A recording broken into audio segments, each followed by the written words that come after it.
Hello everyone, welcome to TLS। तो आज हम एक इंटरेस्टिंग कॉन्सेप्ट पढ़ेंगे that is positive and normative economics. नाम थोड़ा फैंसी लगता है पर समझने में बहुत सिंपल है। सबसे पहले समझते हैं इकोनॉमिक्स के बारे में। Economics deals with human behaviour, choices और डिसीजंस, और इन डिसीजंस को दो तरह से स्टडी किया जा सकता है। एक वो जैसा है दैट मीन्स इन रियलिटी, और दूसरा जैसा होना चाहिए दैट इज आइडियल सिचुएशन। इसी से बनते हैं हमारे दो parts that is positive economics and normative economics. तो चलिए हम पढ़ते हैं पहले what is positive economics. Positive economics हमेशा फैक्ट्स और रियलिटी के बेस पर होती है। ये बताती है व्हाट एक्चुअली इज, ना कि व्हाट शुड बी। इसमें ओपिनियन नहीं होता है, सिर्फ डेटा और एनालिसिस होता है। For example, India's unemployment rate is 7.5%।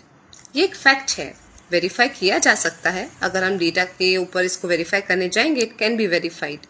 तो ये स्टेटमेंट पॉजिटिव इकोनॉमिक्स में आता है। सिंपल वर्ड्स में अगर हम कहें, positive economics explains what is happening in the economy. Next हम बात करते हैं नॉर्मेटिव इकोनॉमिक्स की। इसका मतलब रहता है व्हाट ऑट टू बी। ये थोड़ा इमोशनल पार्ट है। ये बताता है व्हाट शुड हैपन, या क्या होना चाहिए। यहाँ ओपिनियंस, जजमेंट्स और वैल्यूज होते हैं। For example, government should take steps to reduce unemployment. ये एक सजेशन है, फैक्ट नहीं है, ओपिनियन है। तो ये नॉर्मेटिव इकोनॉमिक्स है। So normative economics explain what should happen in the economy. Summarise करते हुए आपको बता देती हूँ एक बार फिर से।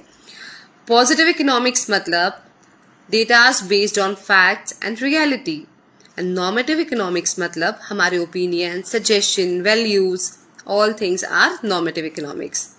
एक इकोनॉमी तभी समझ में आती है जब हम दोनों पर्सपेक्टिव को समझें, क्योंकि रियलिटी और आइडियलिज्म दोनों मिलकर ही डेवलपमेंट लाते हैं। I hope you all have understood this point.